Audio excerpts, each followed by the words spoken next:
maintenant, on va reviser la fenêtre Google Chrome.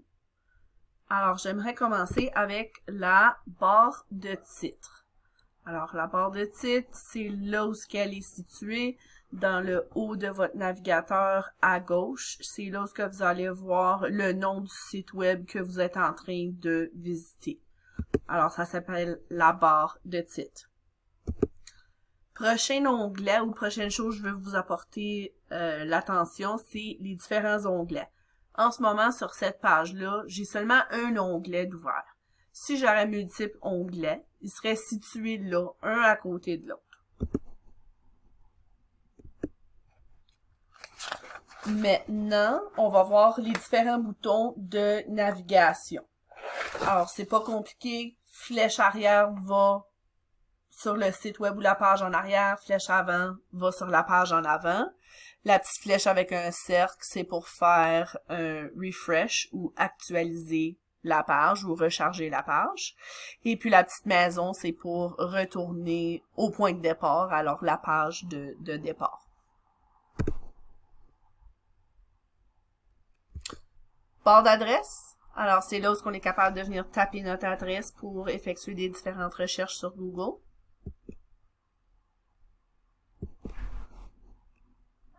La petite étoile ici, c'est les favoris. Alors, si on veut insérer une page dans nos favoris, on peut juste cliquer sur cette petite étoile-là, puis ça va les mettre automatiquement dans notre liste de favoris. Maintenant, les extensions. Alors, si je veux additionner une extension ou utiliser une extension telle que le traducteur ou même Antidote, c'est à partir de là où ce que je vais être capable de venir fixer les paramètres ou accéder l'extension. Prochain onglet, on a les téléchargements. Si vous téléchargez quelque chose sur votre ordinateur ou par votre navigateur, vous allez voir que cette petite flèche-là, elle va apparaître. Ça se peut que, en ce moment, si vous regardez votre navigateur, qu'elle soit pas là. Puis ça veut juste dire que vous n'avez pas téléchargé quelque chose. Puis il vous donne pas l'option d'avoir ce petit raccourci-là. Alors ça, cette petite flèche-là, ça va vous sauver des clics parce que vous pouvez juste aller cliquer dessus puis voir les documents que vous avez téléchargés en ordre chrono. Alors, c'est assez facile, même si c'est à différents endroits, que ce soit sur votre ordi, un nuage ou peu importe, ça va vous montrer l'endroit où ce que le document est situé, puis vous allez pouvoir l'accéder très facilement à partir de là. L'icône du profil, alors c'est sûr, moi mon nom c'est Isabelle, alors mon icône de profil, mon anagramme est I. Alors, ça se peut que vous avez une différente lettre ou peu importe, ou une photo si vous avez inséré votre photo sur Google. Ça fait que la petite tuile, dans le fond, c'est là où vous pouvez accéder à votre profil.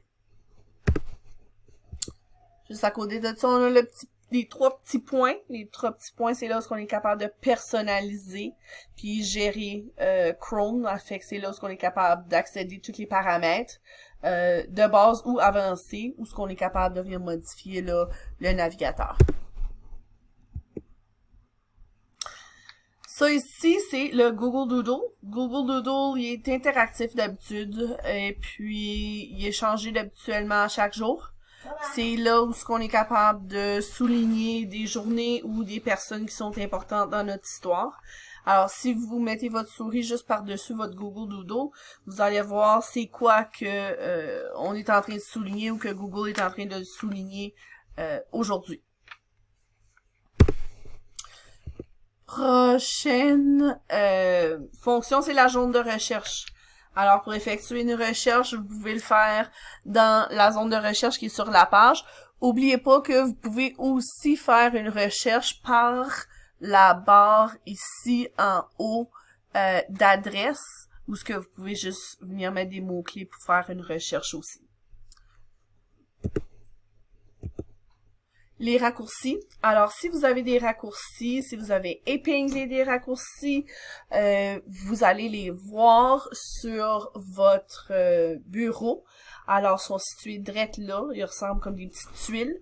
Vous pouvez juste cliquer dessus, puis aller à la page web ou accéder à la page web facilement.